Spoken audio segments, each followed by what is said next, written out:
Lectura diaria. 11 de febrero. Génesis 43. Los hermanos regresan a Egipto. El hambre seguía azotando la tierra de Canaán. Cuando el grano que habían traído de Egipto estaba por acabarse, Jacob dijo a sus hijos: «Vuelvan y compren un poco más de alimento para nosotros». Pero Judá dijo: «El hombre hablaba en serio cuando nos advirtió: no volverán a ver mi rostro a menos que su hermano venga con ustedes. Si envías a Benjamín con nosotros, descenderemos y compraremos más alimento, pero si no dejas que Benjamín vaya, nosotros tampoco iremos». Recuerda que el hombre dijo: «No volverán a ver mi rostro a menos que su hermano venga con ustedes». «¿Por qué fueron ustedes tan crueles conmigo?», se lamentó Jacob. «¿Por qué le dijeron que tenían otro hermano?». «El hombre no dejaba de hacernos preguntas sobre nuestra familia», respondieron ellos. «Nos preguntó: ¿su padre todavía vive? ¿Tienen ustedes otro hermano?». Y nosotros contestamos sus preguntas. ¿Cómo íbamos a saber que nos diría: «Traigan aquí a su hermano»? Judá le dijo a su padre: «Envía al muchacho conmigo, y nos iremos ahora mismo. De no ser así, todos moriremos de hambre, y no solamente nosotros, sino tú y nuestros hijos. Yo garantizo personalmente su seguridad. Puedes hacerme responsable a mí si no te lo traigo de regreso. Entonces cargaré con la culpa para siempre. Si no hubiéramos perdido todo este tiempo, ya habríamos ido y vuelto 2 veces». Entonces su padre Jacob finalmente les dijo: «Si no queda otro remedio, entonces al menos hagan esto: carguen sus costales con los mejores productos de esta tierra: bálsamo, miel, resinas aromáticas, pistachos y almendras. Llévenselos al hombre como regalo. Tomen también el doble del dinero que les devolvieron, ya que probablemente alguien se equivocó. Después tomen a su hermano y regresen a ver al hombre. Que el Dios Todopoderoso les muestre misericordia cuando estén delante del hombre, para que ponga a Simeón en libertad y permita que Benjamín regrese. Pero si tengo que perder a mis hijos, que así sea». Así que los hombres cargaron los regalos de Jacob, tomaron el doble de dinero y emprendieron el viaje con Benjamín. Finalmente llegaron a Egipto y se presentaron ante José. Cuando José vio a Benjamín con ellos, le dijo al administrador de su casa: «Esos hombres comerán conmigo hoy al mediodía. Llévalos dentro del palacio. Luego mata un animal y prepara un gran banquete». El hombre hizo conforme a lo que José le dijo y los llevó al palacio de José. Los hermanos estaban aterrados al ver que los llevaban a la casa de José, y decían: «Es por el dinero que alguien puso en nuestros costales la última vez que estuvimos aquí. Él piensa hacer como que nosotros lo robamos. Luego nos apresará, nos hará esclavos y se llevará nuestros burros».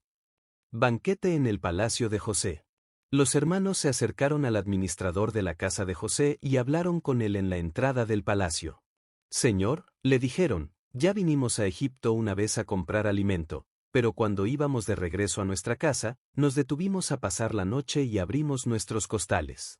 Entonces descubrimos que el dinero de cada uno de nosotros, la cantidad exacta que habíamos pagado, estaba en la parte superior de cada costal. Aquí está, lo hemos traído con nosotros. También trajimos más dinero para comprar más alimento. No tenemos idea de quién puso el dinero en nuestros costales». «Tranquilos, no tengan miedo», les dijo el administrador. «El Dios de ustedes, el Dios de su padre, debe de haber puesto ese tesoro en sus costales. Me consta que recibí el pago que hicieron». Después soltó a Simeón y lo llevó a donde estaban ellos. Luego el administrador acompañó a los hombres hasta el palacio de José. Les dio agua para que se lavaran los pies y alimento para sus burros. Ellos prepararon sus regalos para la llegada de José a mediodía, porque les dijeron que comerían allí. Cuando José volvió a casa, le entregaron los regalos que le habían traído y luego se postraron hasta el suelo delante de él. Después de saludarlos, él les preguntó: «¿Cómo está su padre, el anciano del que me hablaron? ¿Todavía vive?». «Sí», contestaron. «Nuestro padre, siervo de usted, sigue con vida y está bien». Y volvieron a postrarse. Entonces José miró a su hermano Benjamín, hijo de su misma madre. «¿Es este su hermano menor del que me hablaron?», preguntó José. «Que Dios te bendiga, hijo mío». Entonces José se apresuró a salir de la habitación porque la emoción de ver a su hermano lo había vencido. Entró en su cuarto privado, donde perdió el control y se echó a llorar. Después de lavarse la cara, volvió a salir, ya más controlado. Entonces ordenó: traigan la comida. Los camareros sirvieron a José en su propia mesa, y sus hermanos fueron servidos en una mesa aparte. Los egipcios que comían con José se sentaron en su propia mesa, porque los egipcios desprecian a los hebreos y se niegan a comer con ellos. José indicó a cada uno de sus hermanos dónde sentarse. Para sorpresa de ellos, los sentó según sus edades, desde el mayor hasta el menor. También llenó sus platos con comida de su propia mesa, y le dio a Benjamín 5 veces más que a los demás. Entonces festejaron y bebieron libremente con José. Génesis 44. La copa de plata de José. Cuando los hermanos estuvieron listos para marcharse, José dio las siguientes instrucciones al administrador del palacio: llena sus costales con todo el grano que puedan llevar y pon el dinero de cada uno nuevamente en su costal. Luego pon mi copa personal de plata en la abertura del costal del menor de los hermanos, junto con el dinero de su grano. Y el administrador hizo tal como José le indicó. Los hermanos se levantaron al amanecer y emprendieron el viaje con sus burros cargados. Cuando habían recorrido solo una corta distancia y apenas habían llegado a las afueras de la ciudad, José le dijo al administrador del palacio: sal tras ellos y deténlos, y cuando los alcances, pregúntales: ¿por qué han pagado mi bondad con semejante malicia? ¿Por qué han robado la copa de plata de mi amo, la que usa para predecir el futuro? ¿Qué maldad tan grande han cometido? Cuando el administrador del palacio alcanzó a los hombres, les habló tal como José le había indicado. ¿De qué habla usted?, respondieron los hermanos. Nosotros somos sus siervos y nunca haríamos semejante cosa. ¿Acaso no devolvimos el dinero que encontramos en nuestros costales? Lo trajimos de vuelta desde la tierra de Canaán. ¿Por qué robaríamos oro o plata de la casa de su amo? Si usted encuentra la copa en poder de uno de nosotros, que muera el hombre que la tenga. Y el resto de nosotros, mi señor, seremos sus esclavos. Eso es justo, respondió el hombre, pero solo el hombre que haya robado la copa será mi esclavo. Los demás quedarán libres. Ellos bajaron rápidamente sus costales de los lomos de sus burros y los abrieron. El administrador del palacio revisó los costales de cada uno de los hermanos, desde el mayor hasta el menor, y encontró la copa en el costal de Benjamín. Al ver eso, los hermanos se rasgaron la ropa en señal de desesperación. Luego volvieron a cargar sus burros y regresaron a la ciudad. José todavía estaba en su palacio cuando Judá y sus hermanos llegaron. Entonces se postraron en el suelo delante de él. ¿Qué han hecho ustedes?, reclamó José. ¿No saben que un hombre como yo puede predecir el futuro? Oh, mi señor, contestó Judá, ¿qué podemos responderle? ¿Cómo podemos explicar esto? ¿Cómo podemos probar nuestra inocencia?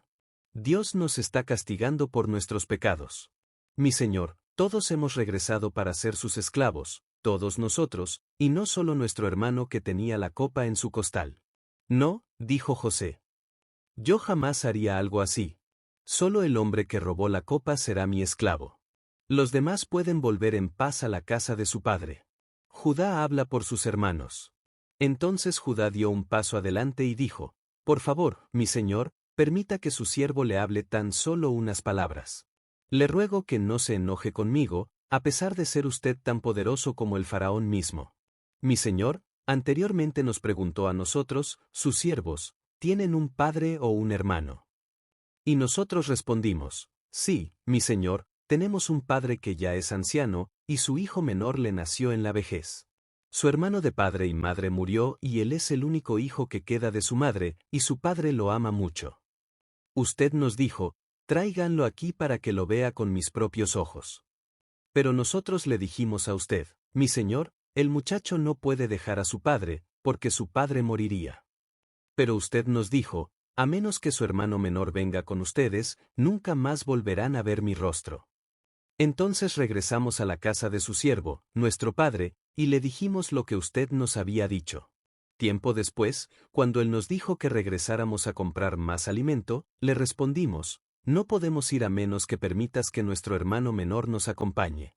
Nunca llegaremos a ver el rostro del hombre a menos que nuestro hermano menor esté con nosotros. Entonces mi padre nos dijo: asó como ya saben, mi esposa tuvo 2 hijos, y uno de ellos se fue y nunca más regresó.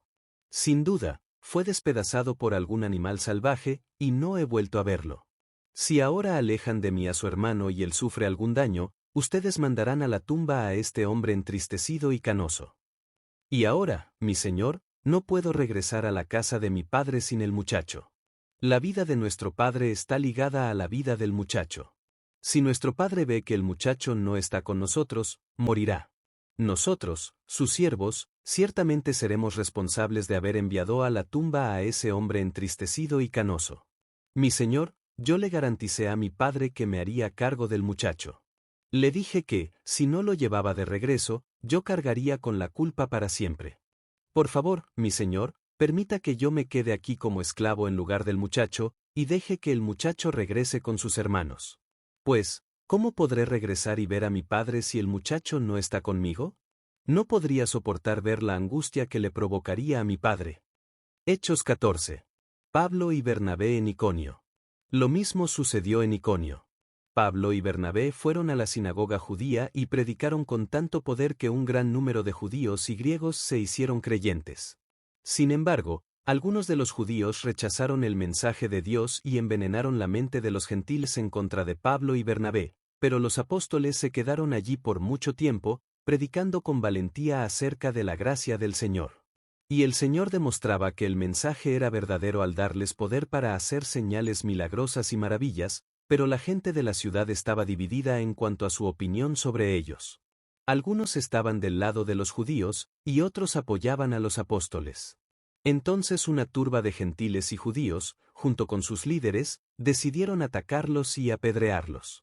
Cuando los apóstoles se enteraron, huyeron a la región de Licaonia, a las ciudades de Listra y Derbe y sus alrededores. Y allí predicaron la buena noticia. Pablo y Bernabé en Listra y Derbe. Mientras estaban en Listra, Pablo y Bernabé se toparon con un hombre lisiado de los pies. Como había nacido así, jamás había caminado. Estaba sentado, escuchando mientras Pablo predicaba. Pablo lo miró fijamente y se dio cuenta de que el hombre tenía fe para ser sanado. Así que Pablo lo llamó con voz alta: «Levántate». Y el hombre se puso de pie de un salto y comenzó a caminar. Cuando la multitud vio lo que Pablo había hecho, gritó en su dialecto local: «Estos hombres son dioses en forma humana».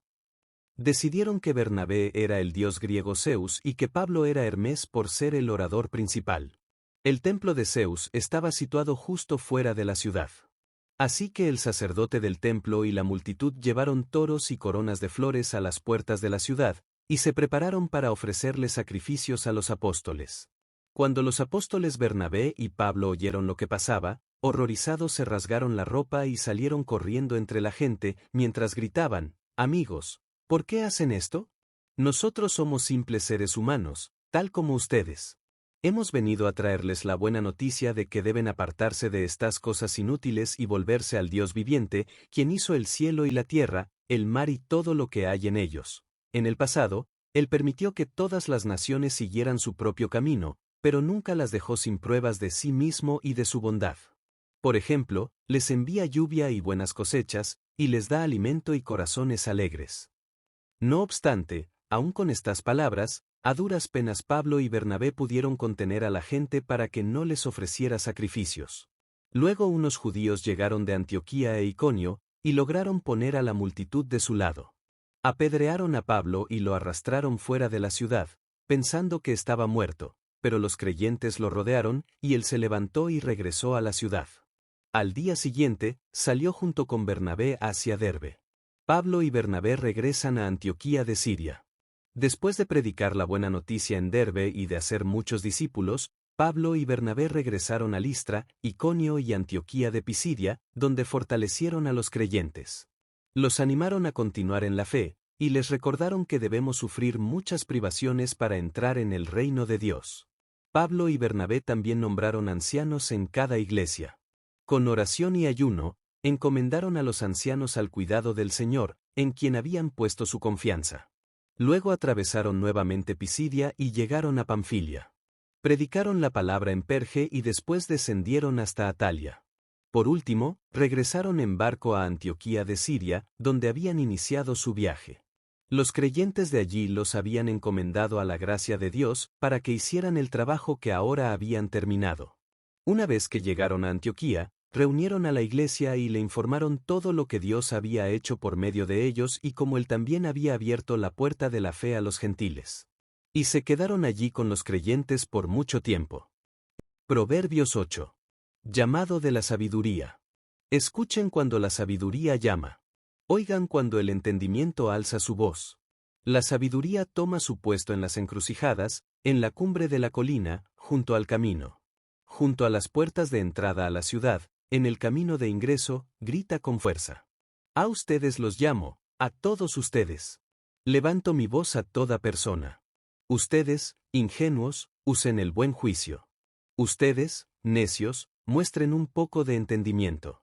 Escúchenme. Tengo cosas importantes que decirles.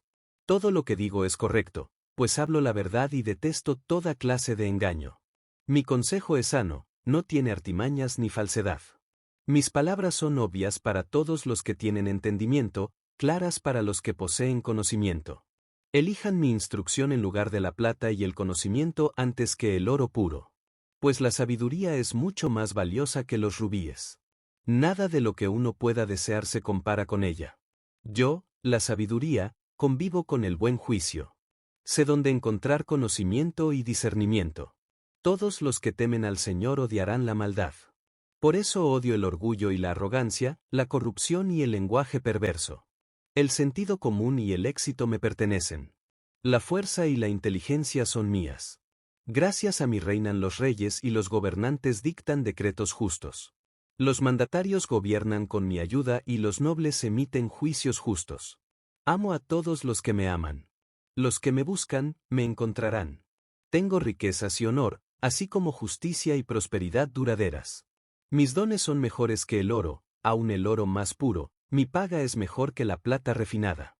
Camino en rectitud, por senderos de justicia. Los que me aman heredan riquezas, llenaré sus cofres de tesoros. El Señor me formó desde el comienzo, antes de crear cualquier otra cosa. Fui nombrada desde la eternidad, en el principio mismo, antes de que existiera la tierra. Nací antes de que los océanos fueran creados, antes de que brotara agua de los manantiales. Antes de que se formaran las montañas, antes que las colinas, yo nací, antes de que el Señor hiciera la tierra y los campos y los primeros puñados de tierra. Estaba presente cuando Él estableció los cielos, cuando trazó el horizonte sobre los océanos. Estaba ahí cuando colocó las nubes arriba, cuando estableció los manantiales en lo profundo de la tierra. Estaba ahí cuando puso límites a los mares, para que no se extendieran más allá de sus márgenes. Y también cuando demarcó los cimientos de la tierra, era la arquitecta a su lado. Yo era su constante deleite, y me alegraba siempre en su presencia. Qué feliz me puse con el mundo que Él creó, cuánto me alegré con la familia humana. Y ahora, hijos míos, escúchenme, pues todos los que siguen mis caminos son felices. Escuchen mi instrucción y sean sabios, no la pasen por alto. Alegres son los que me escuchan, y están atentos a mis puertas día tras día, y me esperan afuera de mi casa. Pues todo el que me encuentra, halla la vida y recibe el favor del Señor. Pero el que no me encuentra se perjudica a sí mismo. Todos los que me odian aman la muerte,